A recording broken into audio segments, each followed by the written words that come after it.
Abdul-Bahá, la construcción de un nuevo mundo, de Amin Egea.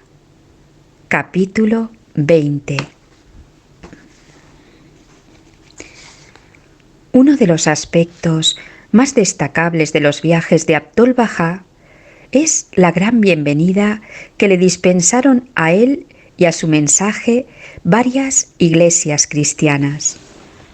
Como se ha mencionado anteriormente, habló desde los púlpitos de más de 40 iglesias y con toda seguridad el número de invitaciones de las que tuvo que excusarse fue igualmente alto. Su primera conferencia pública en Occidente, la primera vez, de hecho, que habló en público en toda su vida, fue en el City Temple de Londres, como parte de un servicio al que asistieron más de 2000 personas.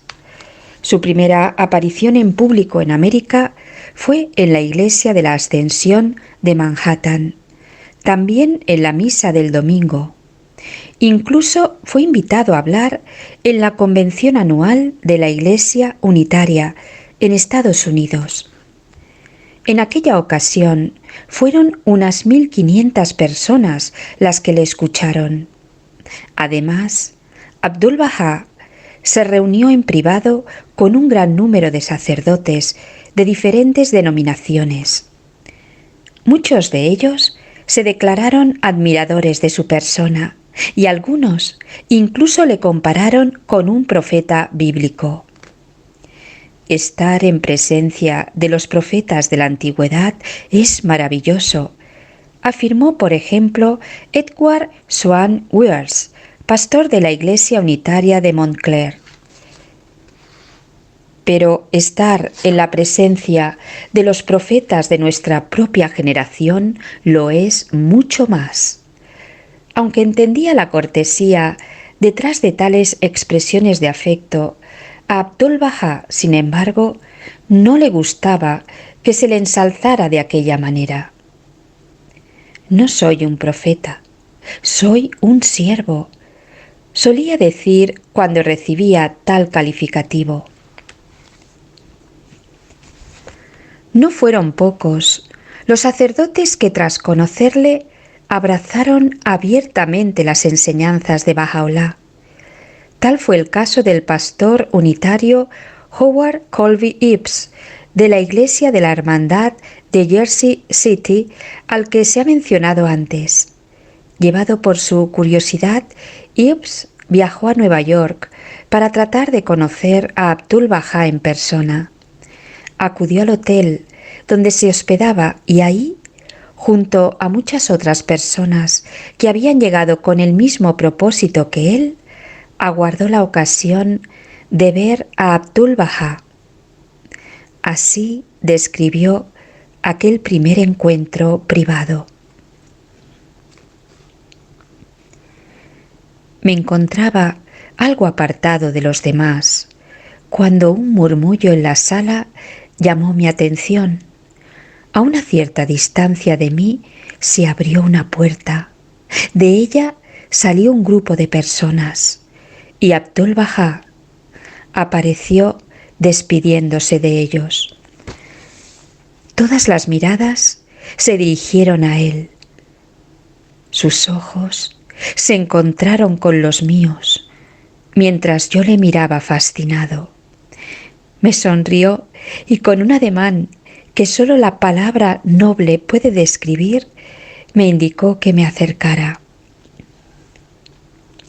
Sentí algo más que mera sorpresa. Había sucedido algo increíble. ¿Por qué me iba a dedicar esa amable invitación a mí? Que era un extraño, un desconocido, de quien jamás había oído hablar. Miré a mi alrededor. Seguramente ese gesto, la sonrisa de esos ojos eran para otra persona, pero no había nadie cerca. Volví a mirarle y él lo repitió. Me sentí envuelto por un amor tan comprensivo que incluso a esa distancia y con el corazón aún esquivo me embargó una emoción cual si la brisa de una aurora divina hubiera tocado mi frente. Lentamente obedecí su mandato imperativo y a medida que me acercaba a él hizo una señal para que se apartaran los demás, tendiéndome la mano como si siempre me hubiera conocido. Cuando nuestras manos se estrecharon, pidió a los allí presentes que se retiraran.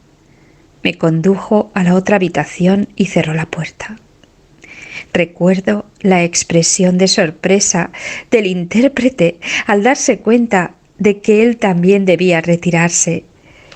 Pero en tal momento yo no pensaba en nada más que en ese extraordinario acontecimiento. Estaba completamente a solas con Abdul-Bahá. Todavía sosteniendo mi mano, Abdul-Bahá cruzó la habitación hasta 2 sillas que aguardaban junto a la ventana. Incluso entonces quedé impresionado por la majestad de sus pasos. Me sentía como un niño que era guiado por su padre, un padre no terrenal, a una confortable charla. Su mano todavía sostenía la mía y con frecuencia la apretaba con firmeza. Fue entonces cuando por primera vez me habló, y en mi propio idioma. Poco a poco me fue invadiendo la certeza de que yo era para él un hijo muy querido. No podría expresar qué había en aquellas sencillas palabras como para que llegara a mi corazón semejante convicción. ¿Fue acaso el tono de su voz y el ambiente que impregnaba la habitación, llena de unas vibraciones espirituales que estaban más allá de todo lo que había conocido, lo que fundió mi corazón casi hasta las lágrimas? Solo sé que me invadió una sensación de verdad. Aquí, por fin, estaba mi padre.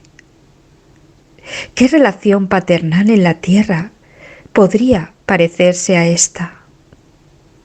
Una nueva y sublime emoción se apoderó de mí. Sentí un nudo en la garganta y mis ojos se humedecieron. Si la vida hubiera dependido de una palabra, no habría podido pronunciarla. Como un niño pequeño, seguí aquellos pasos señoriales. Entonces nos sentamos en las sillas, junto a la ventana, rodilla frente a rodilla, ojo frente a ojo. Al fin me miró directamente. Ahora nada se interponía entre nosotros y él me miraba, me miraba.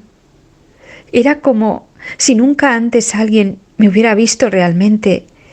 Me embargó un sentimiento de alegría por estar al fin en mi hogar, a solas, con quien me conocía plenamente, mi padre.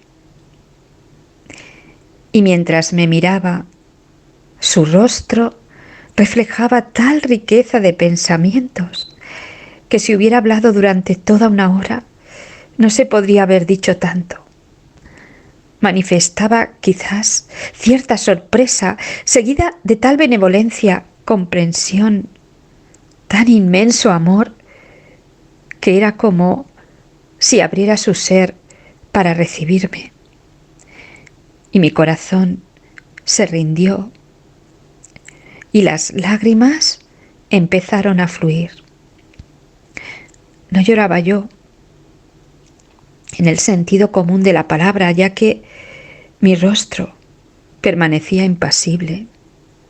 Era como si un torrente largamente reprimido por fin se desbordara y sin darme cuenta, mientras le miraba, mis lágrimas fluían.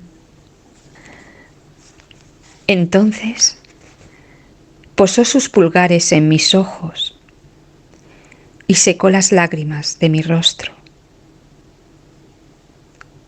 aconsejándome que no llorara y que uno siempre debe ser feliz. Y entonces se rió. ¡Qué risa!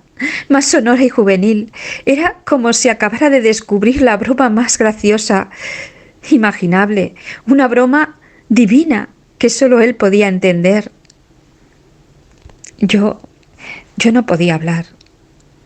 Los dos permanecimos sentados en silencio durante lo que pareció un largo tiempo, y poco a poco me fue invadiendo una profunda paz. Abdul Bahá puso entonces su mano sobre mi pecho, diciendo que es el corazón el que habla. De nuevo el silencio. Un largo y apasionante silencio.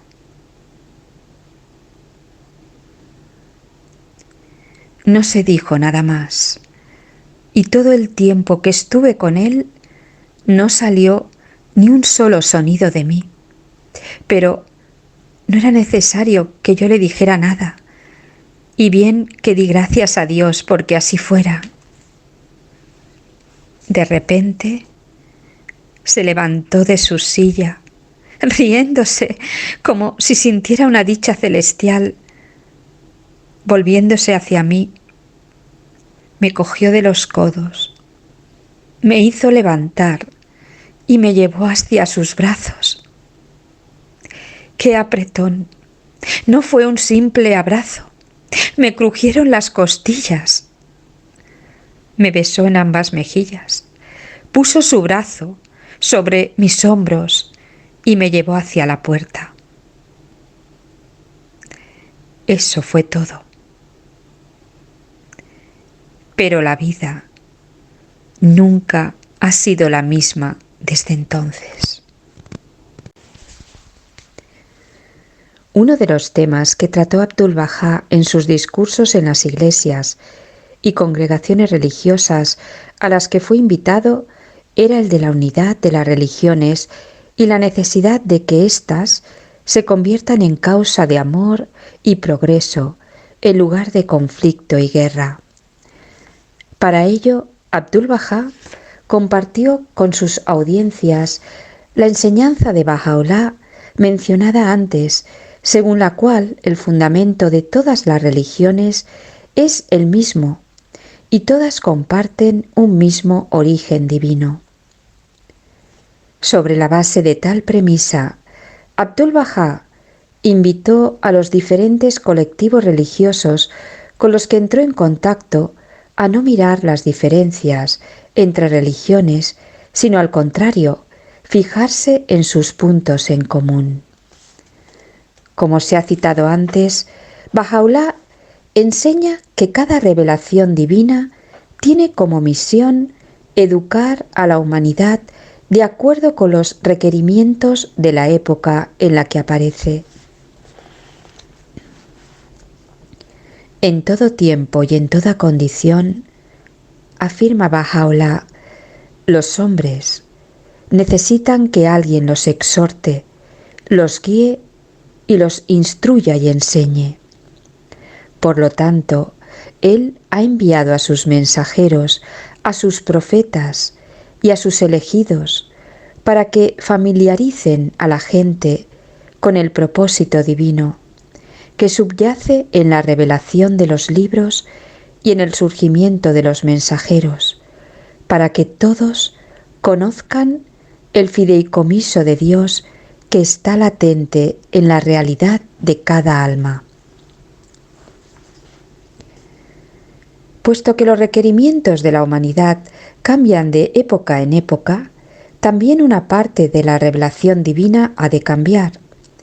Es evidente, por ejemplo, que el lenguaje y el entendimiento del mundo no era el mismo hace 4000 años que hace, por ejemplo, un siglo. ¿Podría un educador divino enseñar los mismos conceptos y con el mismo vocabulario a seres humanos de épocas tan distantes y diferentes entre sí? Los escritos bahá'ís indican que en todas las religiones hay dos tipos de enseñanzas, las espirituales y las sociales. Las primeras son esenciales y giran en torno a verdades espirituales eternas, como son, por ejemplo, la existencia de un creador del universo y de la humanidad, la existencia de una dimensión espiritual en el ser humano y su capacidad de conectar con su creador, la existencia de una vida más allá de la vida física o la necesidad de que cada persona manifieste en su vida elevados valores morales como por ejemplo el amor, el servicio a los demás o la honradez. Las enseñanzas sociales, sin embargo, no son eternas, sino temporales. Están formuladas para satisfacer las necesidades de la humanidad en un momento y en un lugar concreto, y por tanto, no son esenciales, sino circunstanciales. Tales enseñanzas atañen, por ejemplo, a cuestiones como la alimentación o las leyes civiles. Esta es una primera razón por la que las religiones se diferencian entre sí. Sus enseñanzas sociales difieren porque fueron formuladas para contextos distintos. Tales discrepancias, por tanto, no deberían constituir una causa de conflicto entre las religiones, pues sus principios fundamentales y su propósito siguen siendo los mismos. Así, exhortó Baha'u'lláh a las religiones del mundo a mantenerse unidas entre sí, pese a sus diferencias en lo superficial. El propósito del único Dios verdadero, exaltada sea su gloria, al revelarse a la humanidad, es exponer a la luz las gemas que se hallan ocultas en la mina de su ser íntimo y verdadero. Corresponde a la esencia de la fe de Dios y su religión en este día el que no deba permitirse nunca a las diversas confesiones de la tierra y a los múltiples sistemas de creencias religiosas fomentar sentimientos de animosidad entre las gentes.